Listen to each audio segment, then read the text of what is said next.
Percayalah bahwa kalau hidup kita itu mau bahagia, kerja keras kita tuh harus seimbang dengan dua hal. Yang pertama, pengelolaan uang kita. Yang kedua, menikmati hidup kita. Saya ingin ulangi bagaimana prosentase dalam pengelolaan keuangan. Boleh ditampilkan di layar? Ingat, 10% itu harus ditabur kembali. Baik perpuluhan ya, kalau orang dunia bilang sedekah. Minimal harus ada yang ditabur kembali. 20% itu tabungan atau investasi. Kemudian 30% cicilan atau hutang. Kalau ada KPR, cicilan rumah, itu porsinya di 30% ini jangan lebih. 40% biaya hidup, uang sekolah anak, kebutuhan rumah tangga, tagihan transport, telepon, dan lain-lain. Nah, kunci seimbang dalam keuangan, itu yang pertama saya mau bahas, ada 3 poin. Yang pertama, itu kita harus belajar menabur. Katakan belajar menabur. Beberapa waktu belakangan ini, gereja-gereja tuh banyak timbul isu tentang pengajaran perpuluhan ya, buah sulung. Lalu banyak netizen itu yang kritik gereja-gereja yang mengajarkan tentang ini. Nah, Anda tahu kalau Anda dengerin khotbah saya tuh jarang ngomong soal duit. Kenapa? Karena saya menghindari bahas uang-uang. Tapi saya percaya saya harus ngajar jemaat nabur. Saya nggak akan angkat dari Maliaki 3 karena Anda udah langsung semua gitu. Nah, menabur adalah kunci menjaga hati agar kita itu nggak cinta uang. Orang yang pelit menandakan dia cinta duit. Katakan sama-sama saya, memberi menyunat hati. 3, 2, 1. Kalau kita memberi, itu sebenarnya menjaga hati kita sendiri. Supaya kita tuh nggak cinta uang. Lukas 6 ayat 38. Saya mau bahas apa yang Yesus ngomong tentang menabur. Lukas 6 ayat 38. Sama-sama baca. Berilah dan kamu akan diberi. Suatu takaran yang baik, yang dipadatkan, yang digoncang, dan yang tumpah keluar akan dicurahkan ke dalam ribaanmu. Sebab ukuran yang kamu pakai untuk mengukur akan diukurkan kepadamu. Yesus mengajarkan 2 hal di sini. Yang pertama, berilah dan kamu akan diberi. Artinya gini, kalau kita mau menuai kita harus menabur. Nah, setuju katakan amin. Sebab ukuran yang kamu pakai untuk mengukur, Yesus bilang, akan diukurkan kepadamu. Seberapa banyak yang kita tuai tergantung dari seberapa banyak yang kita mau tabur. Saya pernah diberkati orang dalam sejarah saya melayani Tuhan. Itu saya pernah diberkati sama orang yang bisa dibilang saya gak kenal sebelumnya. Secara pribadi diberkati ya, bukan cuma Yayasan Tangan Pengharapan. Itu 1,5 miliar. Luar biasa gak? Itu orang nyari duitnya kan susah ya. Kok bisa-bisanya ngasih saya 1,5 miliar? Itu wow banget, bener gak? Nah, mungkin orang kalau dengar kesaksian begitu tuh gini. Ngeri, berkatnya gede amat ya. Tapi saya kasih tahu, saya gak akan nuai itu kalau saya gak pernah nabur. Waktu masih muda, sekarang juga masih muda, ada amin Bapak Jojo? Ya. Waktu masih muda banget, kami berdua itu punya mentalitas yang sama. Dari zaman sekolah, waktu kuliah di Australia. Kita itu seneng traktir temen. Dua-duanya sama. Jadi kita suka bayarin temen makan, apalagi yang susah gitu. Lalu kita seneng berkatin hamba Tuhan. Kalau hamba-hamba Tuhan di Indonesia nih rata-rata kenal kita karena mereka pelayanan ke Australia biasanya kami yang jemput. Dan biasanya pelayanan di gereja kami, karena gereja kami di Australia dulu gereja Indonesia terbesar. Jadi udah pasti hamba Tuhan besar maunya pelayanan di kita. Kita jemput, kita anterin makan. Itu gereja gak ganti duit kita. Gereja gak pernah kasih kita, nih ya ganti uang bensin ya Jo. Nih ya ganti ya, kamu makan sama pendeta itu berapa? Nih saya ganti, gak pernah gereja ganti. Apakah kami mengeluh? Enggak. Teman-teman muka gratisan. Kalau makan sama kita suka lupa bayar, udah biasa. Yang giliran kalau pesen itu minta ampun aji mumpung. Ya ayam goreng 2. Ya, nasi uduk 2. Ya, teh panas, teh manis 1-1. Siap, itu 1 orang yang makan tuh. Bener. Tapi giliran bayar, ada yang angkat telepon lah, ada yang ke toilet lah, ada yang lupa apalah di mobil lah. Itu saya khotbah ya, kalau pernah dengar ya. Itu real di hidup kami. Saya ketemu temen yang bilang sama saya, sorry gue lupa bawa dompet. Tapi abis itu dia pesen makan 3 macam. Udah biasa. Tapi kami dari sejak kuliah suka traktir temen. Suka bayarin hamba Tuhan. Jemputin di airport, anterin makan. Belum yang bangsa ibu-ibu, pendetanya mau shopping. Tahu kan orang Indonesia? Henny, cie, kan kita masih muda. Hen, kalau tante mau ke supermarket bisa anterin? Oh bisa banget tante, siap tante. Kita anterin dong. Tante keranjang, oh troli. Oke. Troli, Bo. Murah. Sale 10. Pas ke kasir, aduh, tante lupa tukar duit dolar loh. Kita kan di Australia kan? Siap tante, it's okay, saya gesek kartu kredit. Diganti gak kira-kira? Ente. Tapi saya kasih tahu, kenapa saya menuai? Karena kami nabur. Naburnya enggak hitung-hitungan. Orang Kristen disuruh perpuluhan 10% aja. Jahat amat tuh mulut. Ngapain bikin kaya gereja?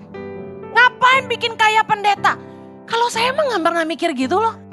Saya mikirnya gini, Tuhan udah terlalu baik buat hidup saya. Saya mau nabur buat pekerjaan Tuhan. Emang gue pikirin pendetanya tambah gendut? Bodoh amat.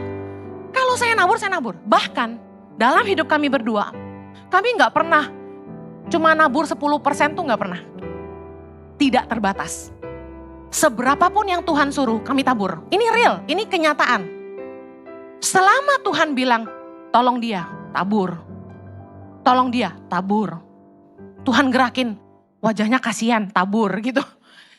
Tabur kanan kiri. Kadang-kadang, Tuhan ini di rekening tinggal 2 juta. Kan masih 2 juta kata Tuhan. Serius sampai begitu. Saya kalau udah saldo Anda tidak mencukupi. Habis duit gua. Langsung, Jo, ada punya berapa di rekening? Tolong transfer dulu. Baru minta duit saya. Tapi saya kasih tahu, ini real di hidup kami. Kami gak pernah hitung-hitungan sama Tuhan. Tuhan, udah 10%, udah 20%, udah 30%. Yang saya kasih tahu, karena kami gak pernah hitungan sama Tuhan. Yesus bilang, ukuran yang kamu pakai untuk mengukur akan diukurkan kepadamu. Karena kita nabur gak ngukur-ngukur, berkat Tuhan pun tidak terukur. Amin.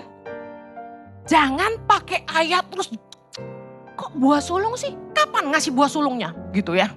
Di awal pekerjaan dibahas gitu. Di hari pertama tiap tahun, udah gak usah bahas itu. Roh Kudus gerakin kamu menabur ya kamu nabur, gak usah pikirin. Kalau saya juga kadang-kadang lucu-lucu kalau dengerin hamba Tuhan khotbah maksa-maksa jemaat nabur.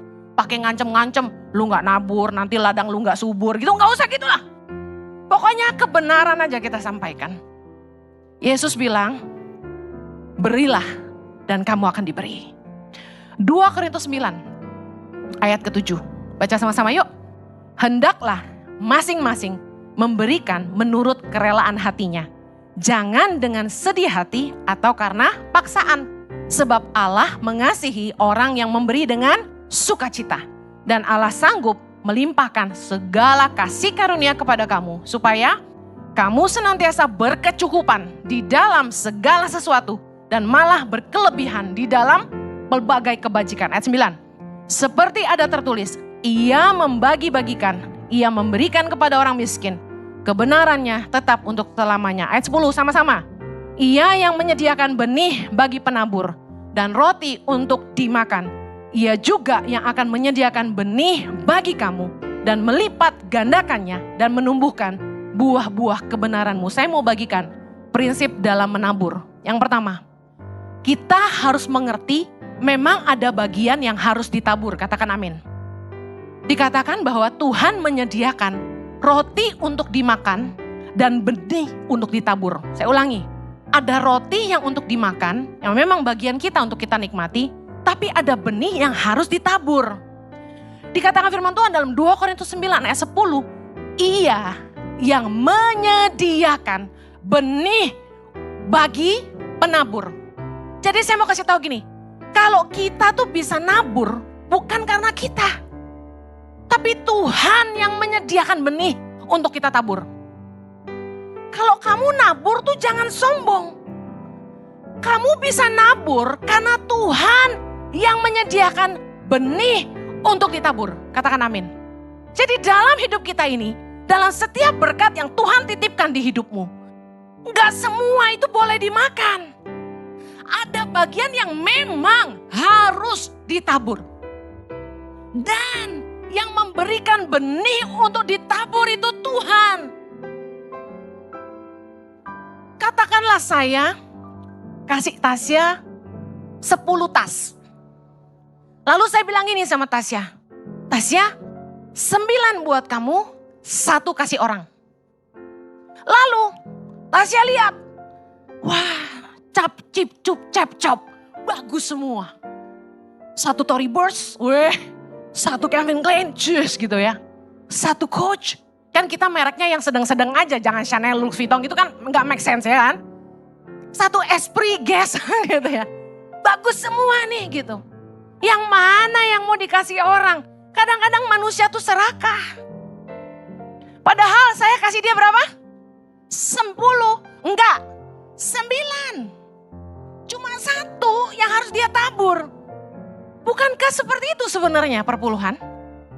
Tuhan kasih kita tuh 90%, Tuhan cuma mau nguji. 10% aja kamu tabur gak? Dan ingat yang ngasih 10 itu Tuhan. Ingat loh, jangan sombong kalau bisa nabur. Bukankah semua yang kita punya berasal dari Dia? Ulangan 8 ayat 17. Sama-sama? Maka janganlah kau katakan dalam hatimu, kekuasaanku dan kekuatan tanganku lah yang membuat aku memperoleh kekayaan ini. 18a. Tetapi haruslah engkau ingat kepada Tuhan Allahmu, sebab Dialah yang memberikan kepadamu kekuatan untuk memperoleh kekayaan. Jadi semua harta yang kita punya ini dari mana? Dari Tuhan. Kekuatan untuk memperoleh kekayaan dari mana? Dari Tuhan. Jadi kalau kita nabur untuk pekerjaan Tuhan, jangan sombong. Toh 10-10-nya dari Tuhan. Amsal 11 ayat 24. Ada yang menyebar harta tetapi bertambah kaya. Ada yang menghemat secara luar biasa namun selalu berkekurangan. Bingung gak ini? Kok yang nyebar-nyebar harta malah tambah kaya? Harusnya kan filosofi dunia kita nyebarin harta, hidupnya royal, nabur terus. Harusnya hartanya berkurang, betul gak? Tetapi bertambah kaya. Why? Karena tetap ada bagian yang harus kita tabur. Saya percaya orang yang suka menabur pasti gak akan pernah kekurangan. Saya yakin itu. Tuhan itu gak pernah gagal akan janjinya. Prinsip menabur. Yang pertama tadi, kita harus mengerti memang ada bagian yang harus ditabur. Yang kedua, prinsip menabur, memberi dengan kerelaan hati. Dikatakan tadi, Tuhan mengasihi orang yang memberi dengan sukarela, dengan sukacita. Jadi kalau memberi itu jangan karena terpaksa. Daripada kamu terpaksa, mendingan gak usah ngasih. Karena toh gak diberkati. Ngasih itu yang tulus. Makanya pendeta gak boleh maksa jemaat ngasih. Sampai bikin virtual account supaya ketahuan jemaat yang gak bayar perpuluhan. Buat apa? Ngasih gak boleh dipaksa. Memberi itu harus karena cinta. Kita mengasihi Allah. Amen. Nah, waktu kita bantu orang, kita ngasih sedekah. Prinsipnya gini, beri dan lupakan. Kenapa kita suka kecewa waktu kita bantu orang? Ternyata orang itu gak balas kebaikan kita dengan kebaikan. Kita sering temukan orang yang kita bantu gak tahu diri. Orang yang kita bantu gak baik sama kita, betul gak? Gak tahu balas budi. Sebenarnya saya kasih tahu, Tuhan itu senang banget memberkati orang-orang yang memberi di tempat-tempat tersembunyi. Mari lihat Matius 6. hal memberi sedekah. Ayat ketiga. Sama-sama yuk. Tetapi jika engkau memberi sedekah, janganlah diketahui tangan kirimu apa yang diperbuat tangan kananmu. Ayat 4. Hendaklah sedekahmu itu diberikan dengan tersembunyi. Maka Bapamu yang melihat yang tersembunyi akan membalasnya kepadamu. Apa yang manusia nggak bisa balas, itu bagian sorga yang membalasnya buat kita. Amen. Waktu kita nabur buat hidup orang, jangan cari terima kasih. Senang aja, sukarela, sukacita, bantu aja. Nggak usah pusing, besok-besok dia balas gak kebaikan kamu. Nggak usah, lupakan. Beri dan lupakan. Karena apa yang kamu tabur, dan kamu nggak dapat balasan dari taburan orang kepada orang itu, sorga yang akan membalasnya buat kamu. Kalau Tuhan yang balas, jauh lebih besar dari apa yang manusia bisa kasih. Katakan amin. Waktu kita bantu orang, jangan sampai kamu kecewa karena dia tidak bisa kembalikan bantuanmu. Prinsipnya gini, katakanlah orang itu bilang ini, Kak, boleh gak aku pinjam uang 5 juta? Saya gak akan ngasih 5 juta. Saya akan diam dan renungkan, berapa ya yang hati saya nih rela kalau sampai saya kasih dia ndak bales, dia ndak kembalikan pun aku ndak masalah. Karena kan bahasa manusia pinjam. Nah saya nggak suka ngutangin orang. Kenapa? Kenapa saya tidak mau menghutangi orang? Karena hati saya nih berharga. Seringkali kita ngutangin orang, terus orang nggak bayar, kita sakit hati, bener gak? Kita ketemu dia tuh kita ngerasa nggak enak. Kita lihat muka dia tuh kayak gini. Ngutang gue gak bayar, lu gak tahu diri lu, gitu kan? Dalam hati kan gitu. Hati saya terlalu berharga untuk kecewa karena kebaikan yang saya tabur buat hidup orang lain. Lebih baik daripada kita ngutangin orang, bantu aja yang hati kita nih rela kalau sampai dia gak bisa balikin. Udah relain aja. Tapi sifatnya orang Indonesia paling pantang Anda bilang, nih gue kasih gak usah balik. Besok dia nongkrong depan pintu rumah. Serius. Orang Indonesia paling pantang dipinjemin duit. Terus kita bilang, udah gak apa-apa, saya berkati kamu. Orang Kristen kan gitu. Muna kan? Abis itu kecewa gak? Muna. Lebih baik, saya ajarin ya, orang baik bukan orang bodoh. Waktu kamu nolong orang, kamu bilang gini, sorry, saya gak bisa pinjemin kamu 5 juta. Saya cuma bisa kasih kamu 2 juta.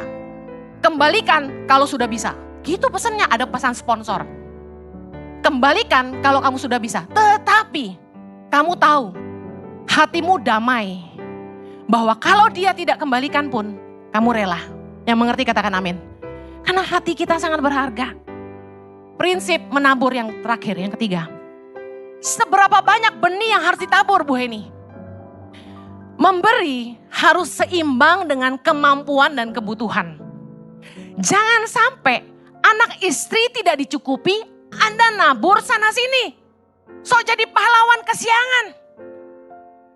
Sama anak istri pelit, sama temen royal sekali. Satu kali ada orang DM saya di IG panjang. Dari Sumatera Utara. Jadi dia bilang, Bu Heni, kesal kali aku sama bapakku itu. Nah, saya ngerti bahasa Batak jadi saya paham maksud dia. Kesal kali akulah sama bapakku itu. Pura-pura baiklah dia tuh kalau di depan orang-orang. Dia rohani kali Bu. Nabur dia tuh di gereja, bahkan baik hati sama teman-temannya. Suka nabur dia di sana sini. Tapi sama mamaku pelit kali dia. Aku pun minta duit sama dia dimarah-marahinnya. Aku mau bayar uang sekolah Bu Heni. Susah kali minta sama bapakku itu. Gitu dia marah. Jadi dia bilang, tolonglah Bu, apa yang harus kulakukan? Kesal kali aku dengan bapakku itu. Gak jadi saksi dia tuh. Ngomong aja dia tuh di gereja. Katanya gitu, pelayanan lagi dia. Nah ini saya lagi baca ceritanya, saya jadi ketawa gitu. Lucu anak ini gitu. Anak muda tuh saya senang ya, belak-belakan kalau ngomong. Seringkali kita itu nabur. Hati kita tuh gak tulus. Kita tuh nolong orang, kita tuh nabur supaya kelihatan baik. Supaya kita dipuji orang. Matius 6 ayat 2, Yesus bilang gini. Jadi apabila engkau memberi sedekah, Janganlah engkau mencanangkan hal itu seperti yang dilakukan orang munafik di rumah-rumah ibadat. Nah loh, dan di lorong-lorong supaya mereka dipuji orang. Aku berkata kepadamu, sesungguhnya mereka sudah mendapat upahnya. Jangan suka cari muka. Anda kalau berbuat baik, nolong orang, kasih sedekah, itu jangan pamer. Nang, 100.000 nang, buat kamu nang, 100.000 nang gitu ya.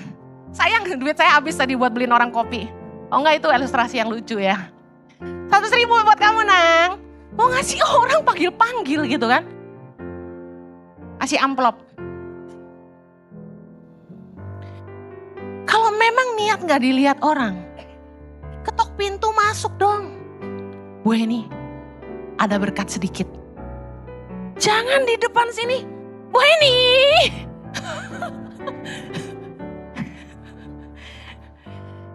Ketika kita memberi, tangan kanan memberi, tangan kiri gak perlu tahu. Bicara apa? Belajar tulus nolong orang. Justru yang tulus, yang diberkati Tuhan. Yang orang gak terima kasih sama kamu, upahnya dari Tuhan. Tapi kalau kamu cuma cari pujian, firman Tuhan berkata, Yesus bilang, sesungguhnya mereka sudah mendapat upahnya. Rugi gak? Jadi jangan suka cari muka. Jangan demi kelihatan baik kita nolong orang. Menabur sana sini tapi istri teriak, aku tidak dinafkahi. Lagi, jangan jadi orang baik yang bodoh. Kenapa orang baik bodoh? Jangan berhutang untuk nolong orang. Kok mau nabur ngutang? Ada yang gitu. Temennya susah. Dia gak punya uang. Dia ngutang sama temen. Ini terjadi di ICI. Ngutang sama temennya untuk nolong orang. Akhirnya merusak hubungan. Karena temennya gak bayar dia gak bisa bayar temennya. Hubungan rusak, nama tercemar. Diomongin kemana-mana, emang enak. Jangan berhutang untuk nolong orang. Kalau Anda sendiri gak cukup, kenapa harus bantu orang? Selamatkan dulu keluargamu. Tuhan gak akan marah kok kalau begitu. Amsal 22 ayat 26, baca sama-sama. Jangan engkau termasuk orang yang membuat persetujuan dan yang menjadi penanggung hutang. Mengapa orang akan mengambil tempat tidurmu dari bawahmu bila engkau tidak mempunyai apa-apa untuk membayar kembali? Ini kebaikan yang disertai dengan kebodohan. Masa nolong orang kita masih ngutang? Tadi firman Tuhan mengajarkan, Tuhan yang menyediakan benih bagi para penabur. Jadi kalau kita bisa nabur, benihnya dari siapa? Dari Tuhan, gak usah ngutang. Amin. Yang kedua, kunci keseimbangan dalam keuangan. Yang tadi belajar menabur. Yang kedua, belajar mengelola. Katakan sama-sama, belajar mengelola. Nah, poin mengelola yang pertama adalah gini. Anda harus punya penghasilan pasti. Saya heran, banyak orang tuh yang suka kerjanya freelance. Padahal kita penting punya penghasilan pasti. Freelance tuh gak pasti, freelance tuh bonus. Anda mau bisnis online, kalau penghasilannya belum ada, Anda perlu kerja ikut orang. Kerja, ada gaji bulanan, pakai waktu freemu, bangun bisnis online. Sampai bisnis onlinemu berkembang, hasilnya jauh berkali lipat dibandingin gajimu, berhenti kerja. Bisa ngerti maksud saya? Tapi orang berani nekat-nekat, gak usah kerja freelance aja. Kalau nikah gak bisa makan cinta, Bo. Anak istri perlu dinafkahi, tagihan listrik harus dibayar, hutang harus dibayar. Prinsip mengelola, kita harus punya penghasilan pasti. Kalau nggak punya, apa yang mau dikelola? Betul nggak? Saya sering mau bantu anak-anak muda. Saya bilang sini, saya bantu sambil kertas, sambil pulpen, sebutkan income-mu. Jualan apa, tiap bulan berapa? Kerja, gaji berapa? Aduh kak, nggak pasti. Loh, gimana sih? Jadi saya sama suami tuh ngambil waktu. Bener-bener seminggu itu kita punya jadwal dating dengan leader-leader ICI. Yang kita tanya segala aspek kehidupan sampai urusan keuangan. Kita mau pastiin leader kita gak punya utang. Kita mau pastiin pernikahan leader kita baik-baik. Hidup mereka baik-baik dan mereka gak kekurangan. Apa yang kita bisa bantu, kita bantu. Nah saya tanya, kira-kira kamu pengen beli rumah? Kamu punya penghasilan berapa? Saya mau bantu dia ngitung kemampuan dia mencicil setiap bulan. Rata-rata ada yang ditanya, gak pasti kak, gak bisa gitu. Apa yang mau dikelola? Amsal 31 ayat 10. Ini perempuan-perempuan dengar. Suami-suami pasti bahagia hari ini.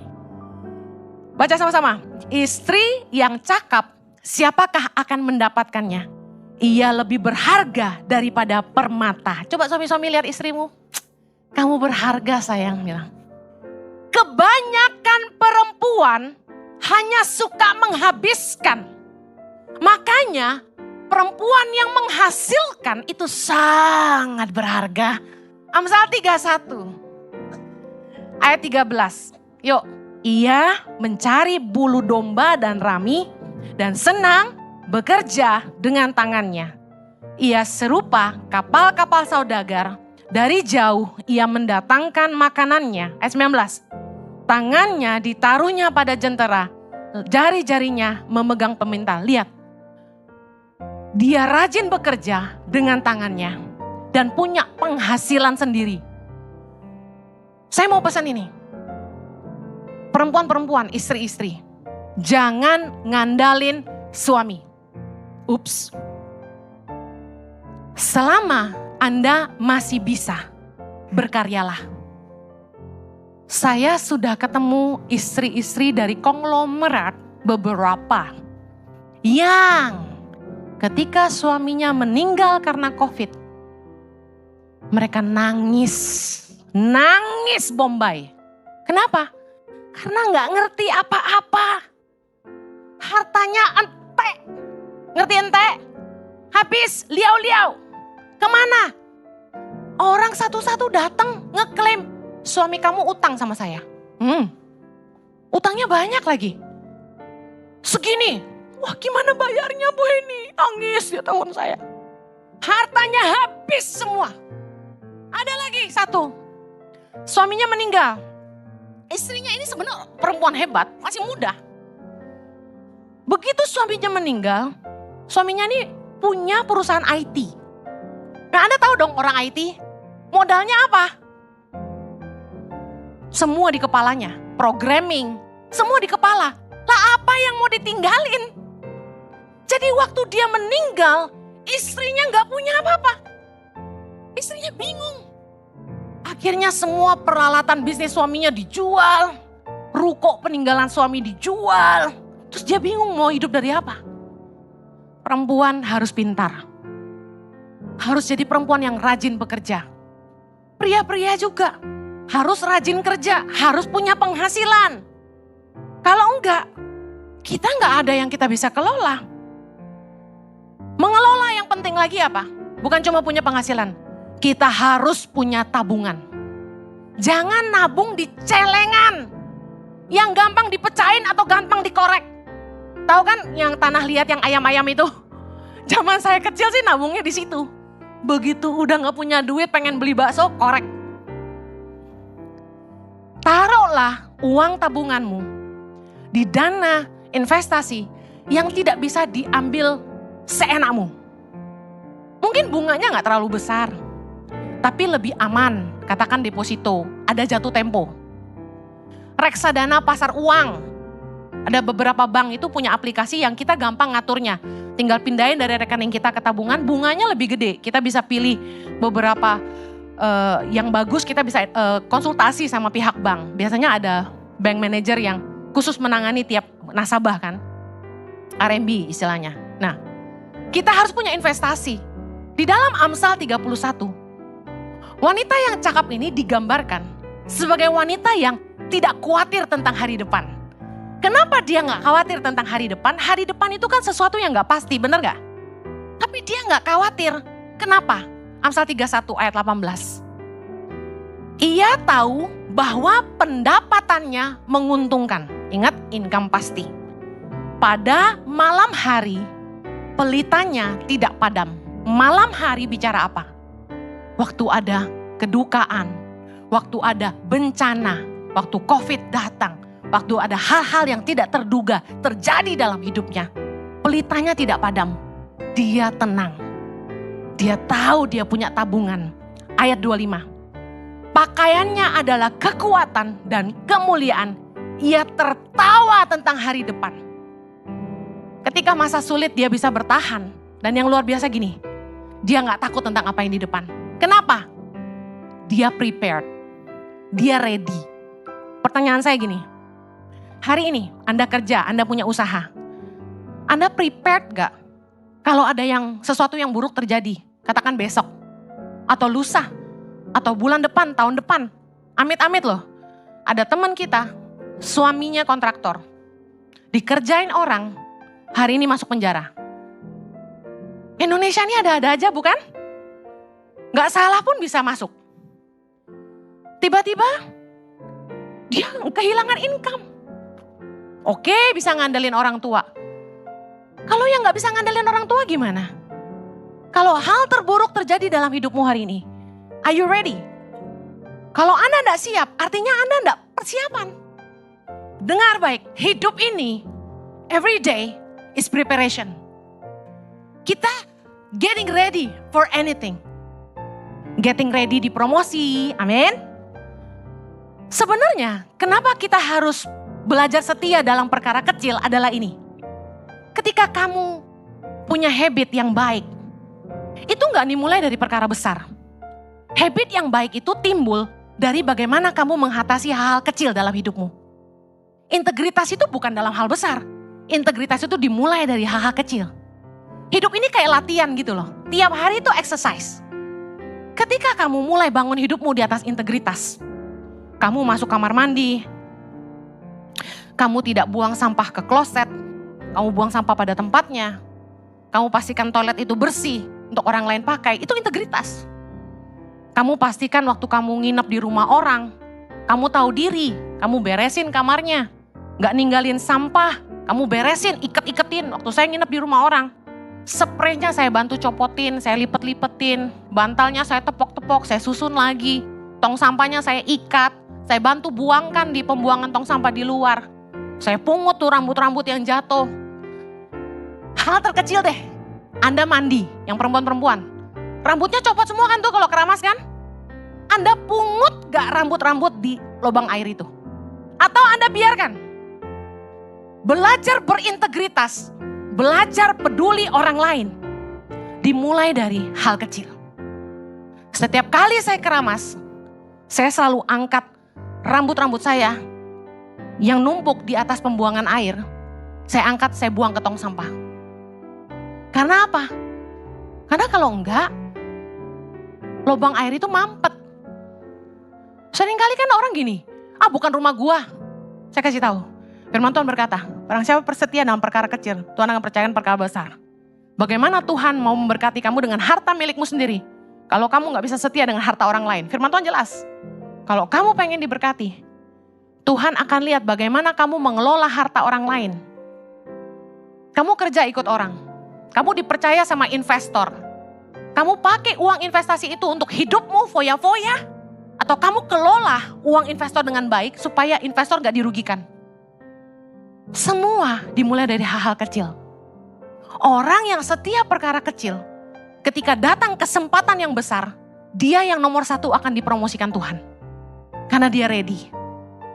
Anda pengen dipromosi, Anda harus belajar. Anda harus bersiap-siap. Jangan sampai ketika Tuhan angkat kamu omong kosong gitu loh. Kan ada orang yang cuma pintar ngomong doang kan? Kerja gak becus. Mari, always be prepared. Dalam keuangan, jangan boros.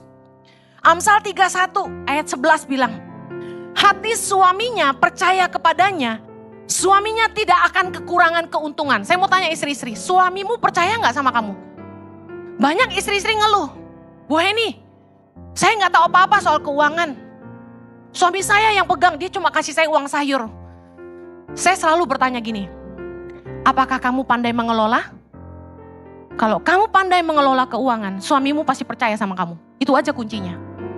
Kenapa suami saya tiap kali dapat uang selalu kasih ke saya? Bukan karena saya istri penindas. Karena pada dasarnya dia cuma nitip ke saya. Cashnya doang ditransfer cengeng. Tapi begitu tagihan kartu kreditnya datang, saya yang bayar. Jadi kadang-kadang saya merenung. Saya gak pernah dikasih duit ini mah. Cuma dititipin doang. Tapi saya bersyukur. Suami saya percaya sama saya. Makanya dia titip ke saya.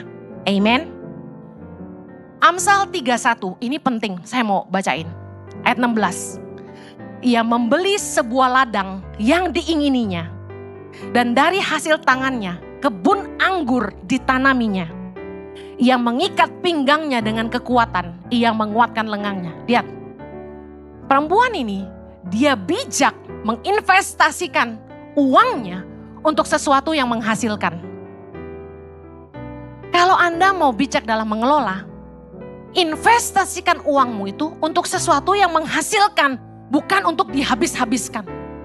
Jangan menghabiskan uang untuk hal-hal yang gak berguna, untuk hal-hal yang hanya untuk kemewahan, untuk gengsi. Saya kasih tahu, buat apa kamu pakai tas Louis Vuitton, dompet Chanel, kalau dalamnya kosong? Buat apa kamu pakai sepatu Belly, jam Rolex, tapi rekeningmu 100.000 rupiah? Kartu kredit banyak, tapi udah full limit semua. Amsal 28 ayat 19 ini bagus. Baca sama-sama. Siapa mengerjakan tanahnya akan kenyang dengan makanan. Tetapi siapa mengejar barang yang sia-sia akan kenyang dengan kemiskinan. Udah, hidup ini jangan dipimpin sama brand dunia. Jangan kebanyakan gaya. Nanti kamu susah. Firman Tuhan mengajarkan, daripada kita gaya tapi kere, mendingan udah cuci mata aja. Pengkhotbah 6 ayat 9. Lebih baik melihat saja daripada menuruti nafsu. Ini pun kesia-siaan dan usaha menjaring angin. Keren ya firman Tuhannya, lengkap. Anda cukup berandai-andai. Gandeng istrimu, jangan dilepaskan. Ajak ke Plaza Indonesia. Lihat Hermes. Sayang, ini terlalu murah buat kita. Suatu hari nanti, aku berjanji, jangankan Hermes, surga pun kubeli untuk kau. Pegang tangan istrimu, jangan lepaskan. Jalan lagi. Sayang, Louis Vuitton kelihatan membosankan. Kita lihat yang lain aja ya. Jalan, Mango. Nah sayang, ini kelihatannya bagus. Apalagi diskon 50%. Kita kesini ya sayang. Kita akan diberkati Tuhan kalau kita punya penghasilan. Gak mungkin Tuhan menghujani ladangmu kalau kamu gak tanami apa-apa. Tapi hasil dari ladangmu kalau kamu mau diberkati. Pertama, ngerti harus ada bagian yang ditabur. Yang kedua, kelola dengan baik. Always prepare for the worst. Punya tabungan untuk hari depan. Jangan nyicil yang kelebihan kemampuan. Kalau tiap bulan kamu tuh kayak uangmu selalu kurang, belum gajian lagi, uangmu udah habis. Ini saran saya, kayaknya gayamu kebanyakan. Kalau Anda cinta Tuhan, uang yang datang pada hidup Anda. Amen.